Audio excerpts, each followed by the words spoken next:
Selamat pagi Bapak, Ibu, dan Saudara sekalian. Good morning, brothers and sisters. Secara khusus saya mengucapkan kepada kita sekalian selamat Hari Natal. I would especially like to wish us all here a Merry Christmas. Kita mengucap syukur kalau hari ini Tuhan masih memberikan kepada kita kesempatan We're grateful that today God has given us the opportunity untuk merenungkan dan memperingati Natal. to meditate and remember Christmas. Secara khusus saya juga ingin mengucapkan terima kasih kepada Bapak, Ibu, dan Saudara sekalian yang sudah setia untuk beribadah dan melayani bersama.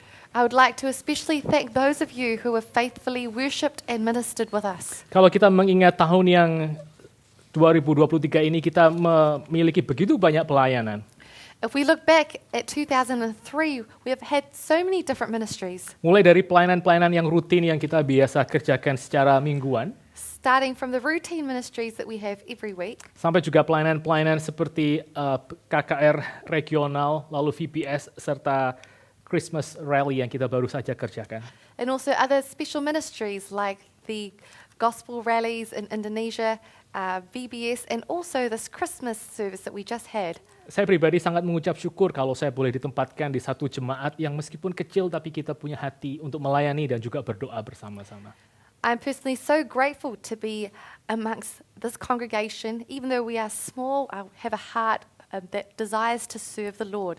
Dan sambil kita merenungkan tentang berita Natal pada hari ini, marilah kita sama-sama juga berdoa kepada Tuhan supaya Tuhan memberikan kepada kita passion yang sama untuk kita terus melayani Dia pada tahun yang akan datang. As we meditate upon Christmas today, let us ask the Lord to give us the same passion to serve Him even more in the coming year. Mari kita akan mengawali renungan kita pada hari ini. Let us begin our meditation today. Saya akan bacakan dari satu ayat saja dari Lukas pasal yang kedua, By reading from a passage, just one verse in Luke chapter 2, ayat yang ke-11. verse 11. Kita akan merenungkan satu ayat ini We will meditate upon this one verse pada hari Natal ini. upon Christmas Day. For unto you is born this day in the city of David a Savior who is Christ the Lord. Mari kita sama-sama tunduk kepala, kita masuk di dalam doa. Let us bow our heads and pray. Bapa Father in heaven, we are so grateful that you have gathered us here today, Lord, to one more time we meditate upon Christmas, Lord. And we ask you that you might bless every one of us here.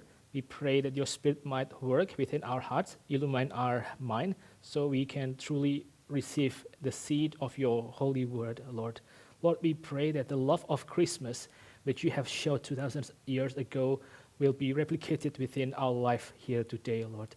As we want to think more about the gift of Christmas, we pray that you would once again open our life so we can appreciate and we can live in continuous wonder, seeing how blessed we are, Lord.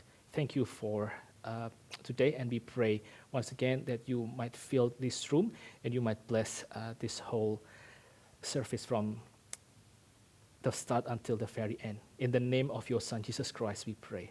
Amen. Amen. Bapak, Ibu, Saudara sekalian, kalau kita mengingat khotbah beberapa minggu yang lalu, Brothers and sisters, if we remember our sermon from a couple of weeks ago, kita sempat memikirkan mengenai 3 cara bagaimana orang itu bisa disebut sebagai berbahagia. remember that there are 3 ways in which someone can be called blessed. Hal yang pertama yang dikerjakan oleh ancient culture selama ribuan tahun adalah mereka mengatakan bahwa untuk menjadi berbahagia, kita harus menyelaraskan hidup kita dengan virtues atau dengan kebajikan-kebajikan tertentu. The first thing is that in ancient cultures, they've often said that in order to have a happy life, we must live a virtuous life and pursue these virtues. Ada beberapa prinsip-prinsip di dalam alam semesta ini atau yang mereka katakan mungkin juga dari Tuhan yang kita harus ikuti kalau kita mau hidup berbahagia. There are several principles in nature that they say are given by God that we must follow in order to be happy.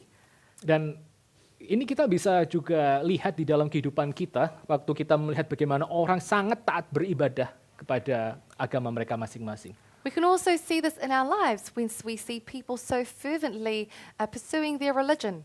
Mereka melihat bahwa yang namanya bahagia itu pertama-tama bukan kita mendapatkan begitu banyak kelimpahan harta, They see that firstly, happiness is not from an abundance of material things. tapi mungkin mereka bisa mengatakan bahwa yang namanya bahagia adalah pada waktu kita itu hidup saleh, And maybe they can understand that happiness comes from living a pious life, mentaati prinsip-prinsip cara hidup tertentu yang sudah dinyatakan di dalam kitab suci mereka. obeying the different principles that have been revealed in their different religious texts. Atau ini juga biasa dikerjakan oleh orang-orang yang sekarang banyak sekali mempelajari tentang stoicism. This is done by many people today who study Stoicism Atau ya hal-hal semacam itu. or things just like that. Meskipun mereka tidak secara khusus mempercayai adanya Allah, Even though they don't consciously believe that there is a God, tapi mereka percaya bahwa ada prinsip tertentu yang kalau mereka ikuti itu akan membuat mereka menjadi orang-orang yang lebih kuat di dalam kesulitan. but they believe that there are principles that if they follow it, they will become stronger people. Jadi prinsip-prinsip seperti keadilan, Principles such as justice, lalu penguasaan diri, self-control, lalu keberanian, bravery. dan hal-hal yang lain itu adalah prinsip-prinsip yang menjadi hal paling utama yang mereka kejar di dalam hidup. And things like these are principles that they pursue first and foremost in their lives. Jadi hal pertama untuk orang menjadi bahagia, untuk have a happy life adalah dengan cara mereka becoming good, menjadi orang yang baik. So the first thing that a person must do to become happy is to become good. Lalu tempo hari kita juga sudah melihat poin yang kedua, yaitu cara lain yang dikerjakan oleh dunia yang semakin lama semakin materialistis ini. And the second thing we saw is what people do to be happy in our increasingly materialistic world. Yaitu dengan cara mereka mengumpulkan begitu banyak barang-barang. That is through gathering many material goods. Apalagi sekarang pada waktu orang sudah lebih mudah untuk berbelanja secara online, Especially in today's day and age where people can shop easily online. dan barang yang mereka pesan bisa datang keesokan harinya menggunakan fasilitas shipping tertentu. And the things that they order can arrive the very next day using different methods of shipping. Ini membuat orang-orang menjadi kecanduan untuk shopping This causes people to develop shopping addictions. atau shopaholic seperti yang dikatakan oleh beberapa orang. Or they become a shopaholic, as some people say. Ada orang-orang yang tanpa mereka bisa menahan diri, mereka terus berbelanja online setiap hari. There are people who can't have self-control and go online shopping every day. Karena apa? Karena pada keesokan harinya mereka selalu menerima barang-barang itu dikirimkan ke tempat mereka. Why? Because the next day they receive goods coming to their house. Dan mereka merasa sukacita karena mereka seperti terus mendapatkan hadiah, meskipun yang beli mereka sendiri. And they feel very happy because it feels like they're receiving gifts even though they bought it for themselves. Ini adalah cara yang kedua, yaitu collecting goods. And this is the second method, collecting goods. Lalu yang terakhir kita waktu itu sempat berbicara mengenai cara pandang orang Kristen untuk melihat happy life. And finally, we contrasted this with how Christians look at a happy life. Kekristenan itu bukan pertama-tama tentang yang namanya becoming good, meskipun itu penting. Christianity is not primarily about becoming good, even though this is important. Itu juga bukan pertama-tama tentang mengumpulkan barang-barang, collecting goods, meskipun itu juga adalah berkat Tuhan. It is also not primarily about collecting goods, even though goods are a gift from God. Tapi kekristenan itu adalah mengenai menerima undeserved gifts, ya. But Christianity is about receiving undeserved gifts. Yaitu Tuhan Yesus sendiri. That is Christ himself. Nah, hari ini kita akan memikirkan lebih lanjut mengenai tema tersebut, Christmas sebagai gift dari Tuhan. Today we will think further about the theme that Christmas is a gift from God. Kita akan memikirkan 3 karakteristik dari hari Natal sebagai satu pemberian kepada kita. We'll look at 3 characteristics of Christmas as a gift to us. Oke, yang pertama-tama Bapak Ibu dan Saudara sekalian, Firstly, brothers and sisters, karakteristik dari hari Natal sebagai satu gift dari Tuhan adalah Natal itu membuat kita menjadi orang yang rendah hati. the first characteristic of which Christmas is a gift to us makes us humble people. Jadi Christmas itu humbles us. Christmas humbles us. Kenapa Christmas itu membuat kita menjadi rendah hati? Why does Christmas cause us to be humble? Karena pada waktu hari Natal, maka pemberian Tuhan, yaitu Yesus Kristus sebagai juru selamat, itu menyatakan kita yang paling dalam tentang sebetulnya identitas kita. Because on Christmas Day, the giving of Jesus Christ reveals to us our innermost heart. Alkitab yang tadi kita baca mengatakan bahwa bagi kita sudah dilahirkan juru selamat. The passage we read before says, "For unto us a child is born." Christmas itu membuat kita menjadi orang yang humble karena Christmas menyatakan bahwa kita itu tidak dapat menyelamatkan diri kita sendiri. Christmas humbles us because it shows us that we are unable to save ourselves. Dengan kata lain, Christmas itu menyatakan betapa bobroknya kita dan betapa impotennya kita di hadapan Tuhan. In other words, Christmas shows how broken and impotent we are before the Lord. Ini sama seperti, so bayangkan ya, kalau saudara waktu berulang tahun, lalu saudara mendapatkan satu hadiah dari teman dekat saudara atau orang yang saudara kasihi. Imagine if it is your birthday and you receive a gift from your loved one or a close friend. Lalu waktu saudara buka hadiah itu, saudara menemukan bahwa saudara mendapatkan cermin. But when you open up the gift, it's a mirror. Itu apa artinya tuh saudara? What does it mean? Ya berarti saudara diminta untuk ngaca gitu ya setiap hari sebelah siapa saudara gitu.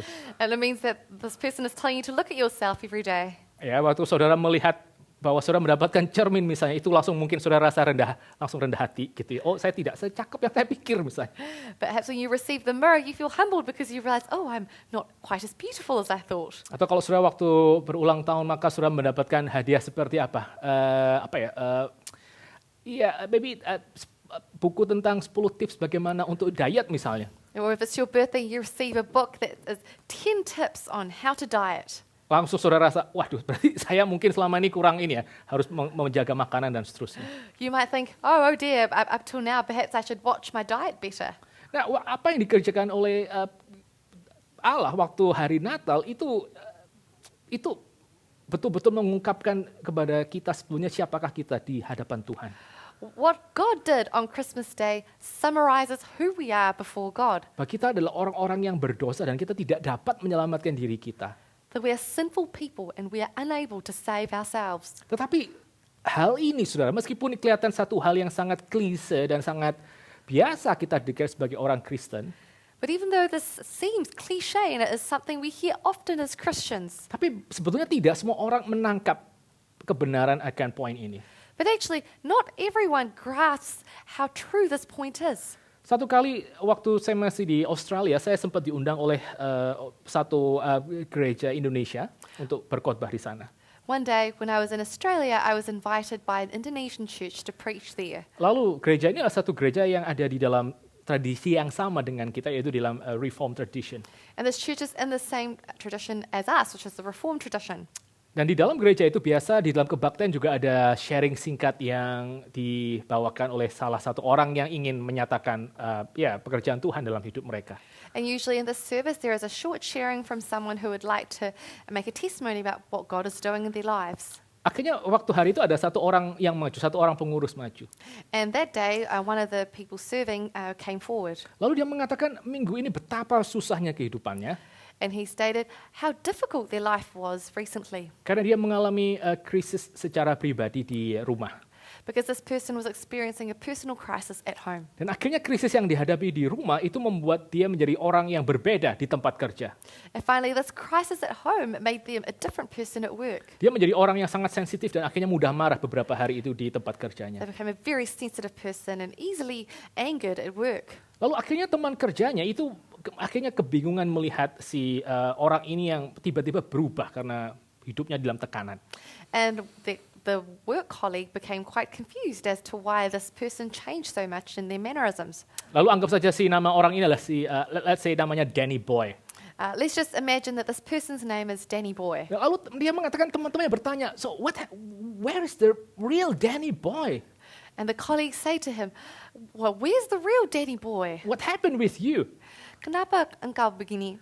Dan akhirnya pertanyaan-pertanyaan dari temannya itu membuat dia akhirnya sangat berpikir dan merefleksikan tentang hidupnya. And the questions from his friends made him reflect upon himself. Where is the real Danny Boy? Di mana Danny Boy yang Sesungguhnya. sesungguhnya? Dan waktu saya mendengarkan cerita itu sampai di situ Bapak Ibu sekalian, And when I heard the story up till there, I thought, saya pikir saya langsung tahu nih akhirnya seperti apa. I know what the ending is going to be. Waktu itu saya menebak bahwa akhirnya orang ini akan menyadari bahwa ternyata selama ini apa yang dia tampilkan sebagai sosok yang baik di hadapan teman kerjanya itu hanya sekedar topeng saja. Karena sebetulnya di dalam hatinya dia bukan orang yang sebaik itu. At that day, I had guessed that this man would say that he recognized that the goodness he normally faced out to the world was not his true self and that it was just a mask for what was truly underneath. Lalu saya pikir itu akan membuat dia akhirnya menjadi orang yang lebih mencintai Tuhan dan lebih bersandar kepada Tuhan. And I thought that this is an experience that would make him rely on the Lord and love the Lord more. Saya pikir saya sudah tahu tuh endingnya kira-kira akan seperti itu. And so I thought the ending was going to be like this, more or less. Tapi ternyata tidak, saudara. But in fact, no. Jadi pada akhirnya dia di dalam anugerah Tuhan dia berhasil untuk menyelesaikan krisisnya. But in the grace of God, this person managed to resolve their conflict. Dan dia akhirnya pergi ke tempat kerjanya dengan hati yang tentu saja lebih gembira dan lebih ceria. And he went to work more joyful and more happy. Lalu teman-temannya memuji dia dan mengatakan, well, finally we have found our old Danny boy. And his friend said, oh, finally we have got our old Danny boy back. Lalu akhirnya dia menutup semua kesaksiannya dengan satu kesimpulan ini. And so he finished his testimony with this phrase. Dia mengatakan, saya mengucap syukur pada akhirnya setelah semua kesulitan tadi, saya boleh kembali menjadi diri saya yang memang adanya. Like I become the true Danny boy lagi seperti sebelumnya. He said, I am so grateful that after all of these conflicts and trials, I was able to return and become the old Danny boy The again. good Danny boy. The good Danny boy. The real Danny boy. Danny boy yang sesungguhnya. Saya pada waktu dengar kesaksian seperti itu, saya betul-betul kaget luar biasa. When I heard this testimony, I was really shocked. Itu betul-betul plot twist yang saya tidak pernah pikirkan. There was a plot twist that I had never expected. Ini gereja reform dan kita tuh percaya bahwa setiap orang itu adalah orang berdosa di hadapan Tuhan yang kita tidak ada kebaikan sedikit pun dalam hati kita. This is a reformed church, and we believe that every person is a sinner with not even an ounce of goodness before the Lord. Tapi masih bisa ada orang yang mengatakan saya sebetulnya tidak perlu juru selamat untuk menyelamatkan diri saya. Intinya seperti itu. But still, there was someone who could say, I don't really need a savior to save me, or that was kind of the point. Sekali lagi saudara, waktu kita memikirkan hadiah seperti apa, Natal itu, undeserved gift seperti apa, maka hal yang pertama yang kita perlu sekali lagi pikirkan adalah yang namanya Natal itu humbling ourselves. When we think of what kind of unexpected gift is Christmas, the first conclusion we have to come to is that we should be humbled. Bahkan Christmas itu adalah satu hal yang ofensif untuk hidup kita. In fact, Christmas is an offensive thing for our lives. Karena Christmas itu menyatakan bahwa kita itu adalah betul-betul orang yang tidak layak terlepas dari semua achievement dan prestasi kita pribadi. Kita adalah orang-orang yang worthless sebetulnya di hadapan Tuhan. Because Christmas states that we are absolutely worthless before God, that we are no one, even despite of all of our accomplishments. Itu hal yang pertama. That is the first thing. Kalau kita menyadari hal yang ini, saudara, maka kita akan menjadi orang-orang yang jauh lebih merdeka. If we recognize as brothers and sisters, we will become people who are much more free. Karena kita tidak perlu sebetulnya menyembunyikan dari dalam diri kita sebetulnya siapakah kita. Karena kita tahu Tuhan sudah tahu. Because we don't need to hide who we are deep down inside. God already knows. Kita mungkin bisa menjadi orang-orang yang jauh lebih merdeka datang kepada Tuhan karena kita tahu Tuhan sudah menerima kita. We might be able to come before God more freely because we know He's already accepted us. Dan kita juga menjadi orang-orang yang mungkin akan lebih sabar setiap kali kita menerima kesulitan di dalam hidup ini. And we might also become people who are more patient as we undergo trials in this life. Karena tahu bahwa ya mungkin kita adalah orang-orang yang tidak sempurna dan trials tersebut merupakan bagian dari kesalahan-kesalahan yang kita kerjakan. Because we are imperfect people and we recognize that some of these trials come into our lives because of what we have done. Tapi juga sekaligus poin yang kedua, But the second point, on the other hand, Christmas bukan hanya sekedar humbling kita, Christmas not only humbles us, tapi juga hari Natal itu adalah satu gift yang menyelamatkan kita. but Christmas is a gift that saves us. Dengan cara apa? Dengan cara menyatakan siapakah Kristus yang dilahirkan pada hari Natal itu dan apa yang akan dia kerjakan. How? By declaring who Jesus is on Christmas Day and what He would do. Di dalam ayat yang ke-11 yang tadi kita baru saja baca, In verse 11 that we just read before, di sana dikatakan bahwa Tuhan Yesus itu adalah Kristus, adalah Tuhan sendiri. it says that Jesus is Christ the Lord. Jesus is Christ the Lord. Nah, kalau saudara melihat di dalam seluruh teologi Injil Lukas, If you look at the theology of the Gospel of Luke, maka yang disebut sebagai Lord itu dipakai baik untuk Tuhan Yesus maupun juga untuk Allah sendiri. the The word Lord is used to describe Jesus Christ and also the Lord God. Jadi waktu Alkitab mengatakan hari ini sudah lahir bagimu juru selamat yaitu Kristus yang adalah Tuhan, So in the passage this says, "For unto you is born this day Christ the Lord, who is maka Savior." di sana dinyatakan bahwa Tuhan Yesus itu pada dasarnya dia sehakikat dengan Bapanya. This declares that foundationally Christ is of the same level as God the Father. He is of the same being, the same essence with the Father. He's of the same essence with the Father. Apalagi kalau saudara mempelajari sejarah penerjemahan bahasa Ibrani Perjanjian Lama menuju ke dalam bahasa Inggris, If you study the history of interpretation of translation from Hebrew in the Old Testament to English, maka saudara akan menemukan bahwa kata Yahweh di dalam Perjanjian Lama, you'll discover that the word Yahweh in the Old Testament, waktu itu diterjemahkan ke dalam bahasa Greek, dalam bahasa Yunani, itu menggunakan kata kurios. when it was translated into the Greek, they used the word kurios. Lalu pada waktu kurios ini diterjemahkan ke dalam bahasa Inggris, And when kurios was translated into English, maka bahasa Inggris tentu saja menerjemahkannya sebagai Lord. English, of course, translated it as Lord. Jadi kalau kita melihat sejarah penerjemahan kata Lord, maka kita tahu bahwa yang namanya kata ini sebetulnya pada bahasa Ibrani untuk Perjanjian Lama itu menyatakan nama Yahweh. So if we look at the word Lord in this history, we know that the original word in Hebrew is Yahweh.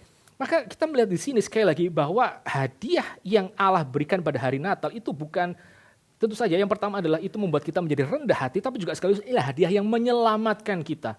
So once again, we see that the gift that God gives us on Christmas not only humbles us, but it also saves us. Bahwa bayi yang dilahirkan itu adalah Allah sendiri, Yahweh sendiri yang menjadi manusia. That the baby who was born is God himself. It is Yahweh himself. Dan kenapa dia menjadi manusia? Karena dia akan berjumpa dengan kita, orang-orang yang berdosa yang tidak layak untuk berdiri di hadapannya. And why did he become man? It is so that he could meet face to face with us as sinners who do not deserve to meet him. Kalau saudara melihat hari Natal di dalam Lukas pasal yang kedua, If you look at Christmas in Luke chapter 2, saudara melihat bahwa waktu Tuhan Yesus itu akan dilahirkan, maka dia tidak ada tempat sehingga dia harus lahir di palungan, di manger. we see that when Christ was born, there was no room and therefore he had to be born in a manger. Tema tentang ini, Bapak Ibu sekalian, tema tentang exile, This theme about exile, tema tentang orang-orang yang akhirnya harus diasingkan this theme about people who were going to be cast out di dalam kegelapan dan juga di dalam kedinginan. in darkness and also in cold. Bukankah itu satu tema yang nanti akan kita lihat pemenuhannya di mana pada waktu Yesus Kristus itu disalibkan? This is not a theme that we see being fulfilled in Jesus Christ's crucifixion. Sama seperti kita ketika dia dilahirkan, dia tidak mendapatkan tempat di antara orang-orang yang adalah umat Bapaknya. Same as when he was born, he could not find a place for himself among his father's people. Maka pada waktu dia disalibkan pun, pada waktu di dalam kematiannya, dia juga tidak mendapatkan tempat di antara orang-orang yang mengaku mengenal akan Bapaknya. When he was crucified, when he died, he also could not find a place amongst those who confessed to know his father. Christmas itu membuat kita menjadi mengerti tentang siapakah diri kita sebetulnya. Christmas shows us who we truly are. Tapi pada saat yang sama, Christmas itu juga menjadi satu hadiah yang menyelamatkan kita meskipun kita seburuk itu. But at the same time, Christmas is a gift that saves us even though we are so wretched. Sekali lagi, apa yang menjadi sumber bahagia orang Kristen? Again, what is the source of a Christian's happiness? Bukan tentang pertama-tama becoming good atau menjadi orang baik. It's not primarily about becoming a good person. Bukan pertama-tama tentang mengumpulkan barang-barang, collecting goods. It's not about collecting goods, Tapi receiving itu undeserved gifts. but it's about receiving an undeserved gift. Undeserved gifts karena sekali lagi kita tidak layak menerima, tetapi sekaligus pada saat yang sama pemberian itu terlalu besar sebetulnya untuk kita boleh dapatkan. An undeserved gift, not just because we do not deserve it, but also because it is too great of a gift for us to ever receive. Yang terakhir Bapak Ibu sekalian, Finally, brothers and sisters, karakteristik yang ketiga dari Natal sebagai gift adalah Natal itu memuaskan akan kerinduan kita, hasrat kita.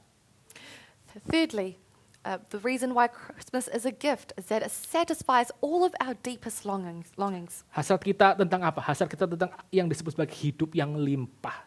our longing for what is called the abundant life. Saya akan coba kasih beberapa ilustrasi tentang ini. I'll try to give you a few illustrations about this. Waktu saudara membaca satu cerita atau nonton movie-nya, When you read a story or you watch a movie, misalnya tentang The Beauty and the Beast, for example, about Beauty and the Beast, waktu saudara menemukan bahwa princess yang sedemikian cantik dan sedemikian baik, dia mau untuk mencintai the beast itu. when you discover that this beautiful princess was willing to love a beast, Apa yang saudara rasakan? what do you feel? Saudara pasti tentu saja merasakan yang namanya sukacita. I'm sure you feel joy Karena saudara menemukan bahwa dua orang karakter yang berbeda total, because you discovered that two completely different characters itu bisa bersatu di dalam cinta kasih. are able to be united in love. Bahkan cinta kasih yang diberikan oleh sang putri tersebut bisa mentransformasi kehidupan the beast menjadi seorang pangeran yang penuh dengan kemuliaan.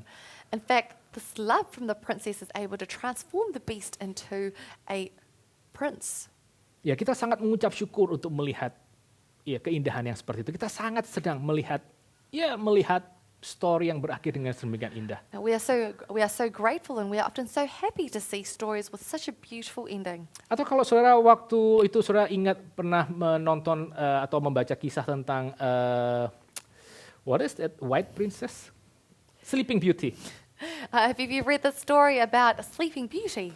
Ini satu princess yang dia sudah tidak sadar selama bertahun-tahun di dalam komanya There's a princess who had been asleep for many years in her coma karena dia ditipu oleh penyihir yang jahat itu. because she was tricked by that evil witch. Lalu muncul yang namanya Prince Charming. And out comes Prince Charming. Ya, lalu karena dia mencintai si putri ini, lalu maka dia mencium putri itu dan putri itu akhirnya bisa bangun dari kematiannya. Because he loved the princess, he kisses her and she was able to awake from her slumber of death. Dan mereka, seperti yang selalu dikatakan oleh setiap fairy tale, they live happily ever after. And such as every fairy tale states, and they lived happily ever after. Wow, itu merupakan satu kisah yang sangat indah dan membuat kita semua yang waktu itu membaca, kita penuh dengan sukacita mendengar akhirnya. Wow, this is such a beautiful story, and everyone who hears it feels happy about it. Tapi kenapa kalau saudara pernah pikirkan, kenapa kita bisa menjadi begitu senang waktu kita melihat bahwa that princess itu mau untuk menerima dan mencintai the beast? But have we ever thought to ourselves, why did this princess decide to love the beast? Kenapa kita sangat senang waktu kita melihat bahwa akhirnya yang namanya kematian itu bukan the final say dari kehidupan seseorang.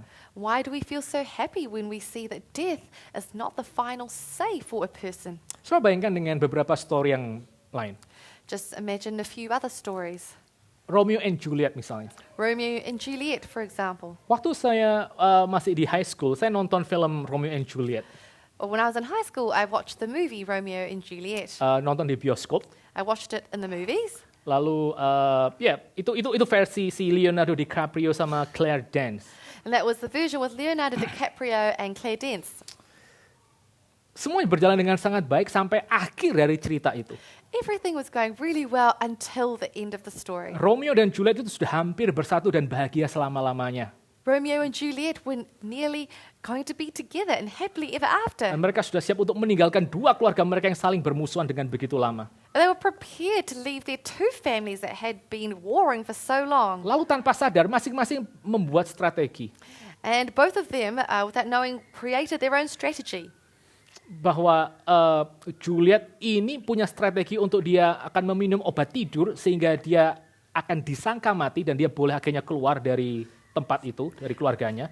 Juliet had come up with a plan that she would drink a potion that would make her look as if she was dead, so she would be able to escape her family. Nah, pada akhirnya ketika semuanya itu berjalan dengan lancar, si Romeo datang dan menjumpai Juliet. When all of this had gone smoothly and Romeo came to greet Juliet, Dan waktu Romeo melihat Juliet sudah tidak lagi sadar dan terbaring kaku, dia pikir Juliet sudah mati. when Romeo saw Juliet lying there so still and deathly. He thought she was really dead. Dan Romeo itu begitu putus asa, dia tidak tahu bahwa Juliet itu sebenarnya sedang minum minum obat tidur.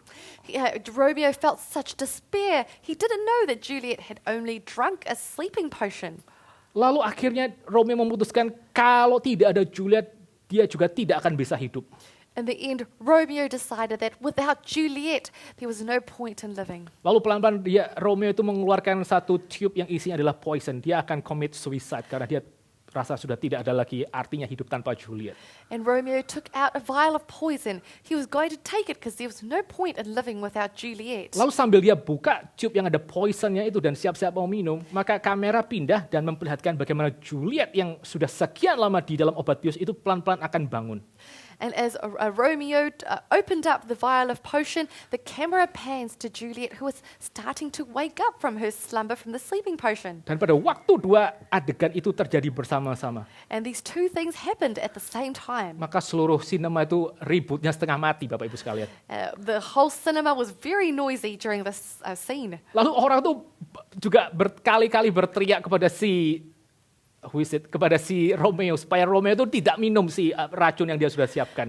People were screaming at Romeo, "Don't drink the poison." Ya, jadi waktu itu saya cuma toleh-toleh aja lihat orang-orang ini bergila semua nih. So at that time I was just looking around me thinking, what were these crazy people doing? Like it's just a movie. Tapi itu membuat orang sangat emosional melihat bagian itu. But it made people very emotional watching this section. Dan pada waktu akhirnya Romeo itu minum racun tersebut, And in the end, when Romeo drank the poison, dan Juliet mulai buka mata dan melihat Romeo, and Juliet opened her eyes and saw Romeo, Juliet itu melihat Romeo dengan penuh tatapan bahagia. Juliet looked upon Romeo with such an expression of joy. Sementara Romeo lihat Juliet dengan tatapan yang penuh dengan ketakutan karena dia tahu dia baru saja minum racun tersebut. Whereas Romeo looked upon Juliet with a face of fear because he knew that he had just drunk the poison. Singkat cerita, Romeo mati. So then Romeo dies, Lalu Juliet sangat frustrasi melihat Romeo mati. and Juliet was so frustrated by Romeo's death. Lalu Juliet minum sebagian racun yang tadinya diminum oleh Romeo. And she takes a part of the poison that Romeo drank, Dan dua-duanya mati. and they both died. Lalu saudara bayangkan kalau saudara nonton film seperti itu gimana perasaan saudara? Can you imagine how you'd feel when you watch this type of movie? Itu betul-betul very disturbing. Keluar dari bioskop itu sangat-sangat tidak enak sama sekali. It is very disturbing. You leave the movies feeling uncomfortable. Atau kalau saudara nonton film yang menceritakan bagaimana tokoh yang jahat, tokoh yang antagonis pada akhirnya itu menang atas orang baik, gimana perasaan saudara? Or when you watch a movie where the antagonist wins over the main character, how do you feel? Seperti kalau saudara mungkin pernah menonton film Joker. You might have watched the movie Joker before. Film Joker itu beberapa kali sangat dilarang untuk dilihat oleh orang-orang yang memang belum cukup umur. The film Joker is prohibited to be watched by people who are young, who are not mature enough to watch it. Karena memang itu menggambarkan satu orang yang sangat bergumul dengan mental health. Because it illustrates a person who was struggling very deeply with their mental health. Tapi juga sekaligus memperlihatkan betapa akhirnya yang namanya kejahatan itu menang. But also, on the other hand, how in the end, evil wins. Dan selesai nonton movie seperti itu perasaan kita tuh menjadi sangat-sangat disturbed, sangat-sangat terganggu. And watching a movie like that, we honestly feel disturbed. Ada movie yang lain misalnya, yang juga sangat terkenal. There are other famous movies as well. Judulnya Millions Dollars Baby. The movie called $1 Million Baby. Cerita tentang seorang petinju wanita yang tadinya bukan siapa-siapa, lalu akhirnya dia menjadi petinju yang sangat terkenal dan sangat dirayakan oleh orang. A movie about a very famous female boxer who was a no one initially, but then became extremely famous. Lalu menjelang dia mencapai puncak karirnya, dia mengalami satu kecelakaan di atas ring.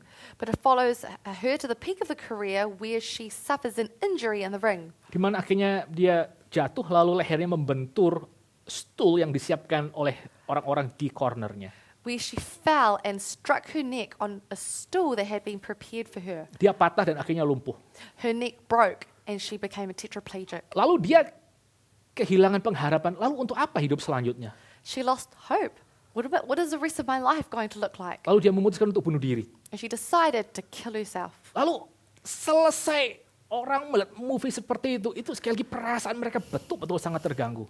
And at the end of the movie, people also feel very uncomfortable. Sekarang kita coba sama-sama pikirkan.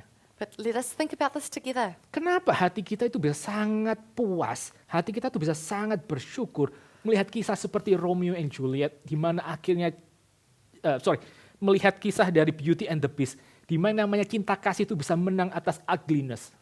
Why are our hearts filled with gratefulness and joy when we see a story like The Beauty and the Beast, where love could conquer all? Kenapa kita bisa sangat bersyukur pada waktu kita mendengarkan atau membaca kisah tentang seorang princess yang akhirnya bisa hidup kembali dan mengalahkan kuasa dari tidur yang sangat lama tersebut.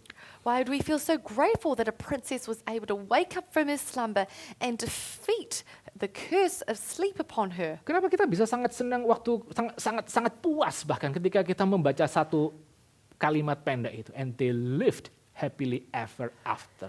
Why do we feel so satisfied when we read the phrase, and they lived happily ever after? Sebaliknya, kenapa kita juga menjadi sangat terganggu waktu kita baca kisah tentang Romeo dan Juliet, kita melihat bahwa cinta mereka akhirnya harus tamat tanpa mencapai yang namanya kegembiraan dan fulfillment.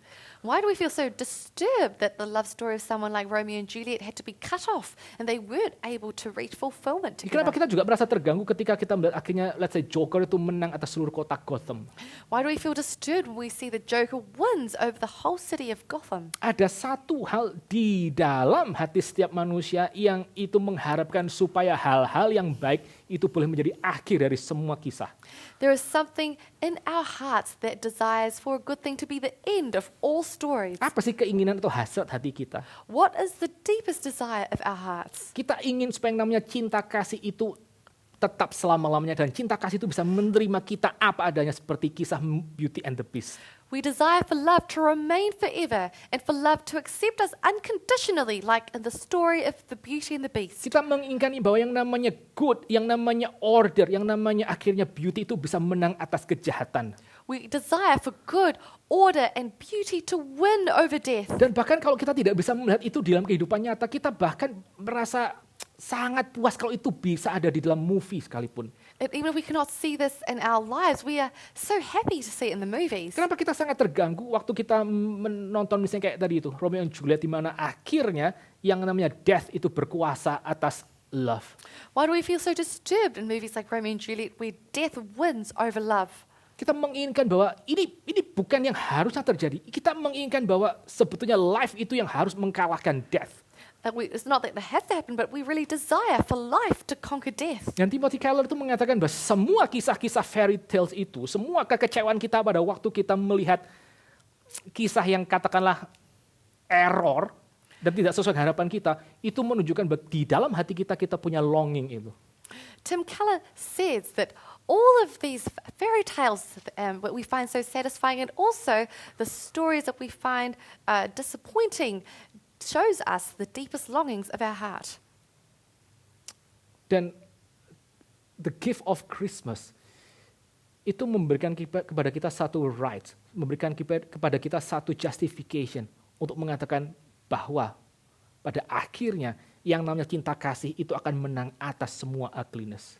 Christmas gives us the right, a justification that in the end, love will conquer all. Kisah Natal, kisah tentang Tuhan Yesus itu memberikan satu justification untuk kita dengan confident mengatakan, yes, pada akhirnya yang benar itu akan mengalahkan yang jahat. The story of Christmas gives us justification that yes, in the end, good will conquer evil. Dan kisah Natal itu memberikan kepada kita satu rights, satu justification untuk mengatakan bahwa akhirnya kehidupan itu akan menang melawan yang namanya kematian. And Christmas gives us the justification that yes, one day life will win over death. Yang namanya cerita Natal itu adalah beautiful gifts. Christmas is a beautiful gift Karena yang ketiga itu memenuhi untuk semua longing kita. because it fulfills all of our longings. Karena yang terjadi di dalam Natal itu bukan fairy tale, tapi itulah kisah yang terjadi betul-betul di dalam sejarah. Because what happened on Christmas is not a fairy tale. It is something that truly happened in history. Kita tahu bahwa yang namanya cinta kasih itu menang atas semua keburukan.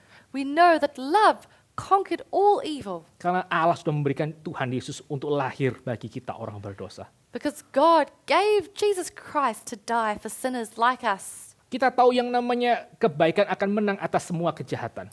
We know that good will win over evil. Karena hari itu akhirnya Tuhan Yesus dia bangkit daripada kematian.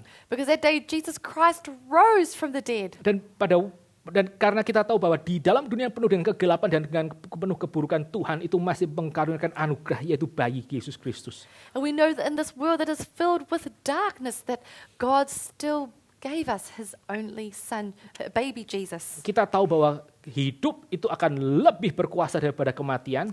We know that life will conquer death. Karena Yesus Kristus sudah diberikan pada hari Natal. Because Christ was given to us on Christmas Day. Born that man no more may die, kata salah satu carols. That is what one of the carols say. Mari kita sama-sama memikirkan sekali lagi pada hari Natal ini. Let us think once more upon Christmas Day.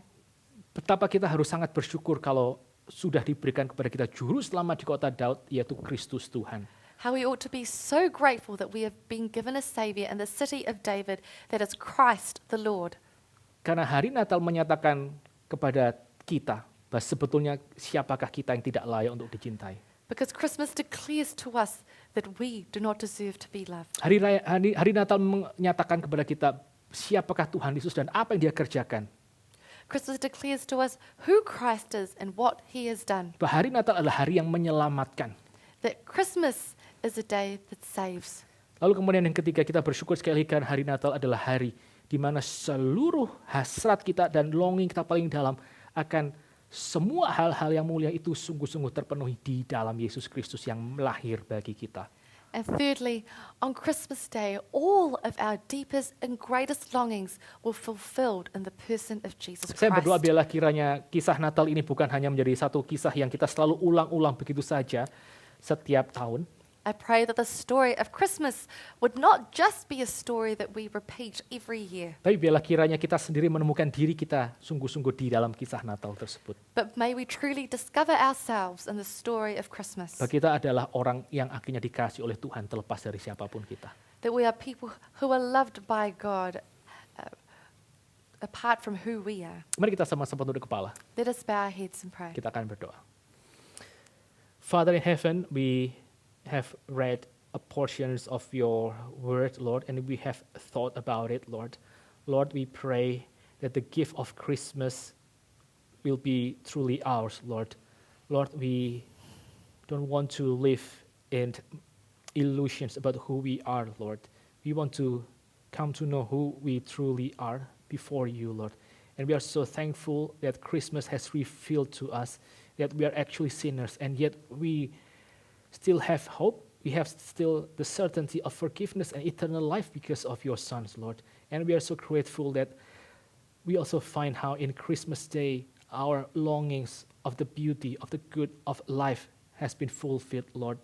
Lord, we pray that all these answers about the hope in Christmas, about the characteristics of the gift of Christmas will strengthen us and will be deeply rooted within our heart, so that as we would enter the new year, we will never be the same persons again. Instead, we will be Christians who understand who we are before you, and we will carry the gospel to anywhere we go. Thank you, Lord, for today, and we pray that you would bless your people here, and you would also be with them in their struggles and in all their walks following you. Thank you, Lord. In the name of Jesus Christ we pray. Amen. Amen. Sekali lagi saya mengucapkan kepada kita sekalian selamat Hari Natal dan Tuhan memberkati. Once again, I would like to wish us all a Merry Christmas and God bless. Amin.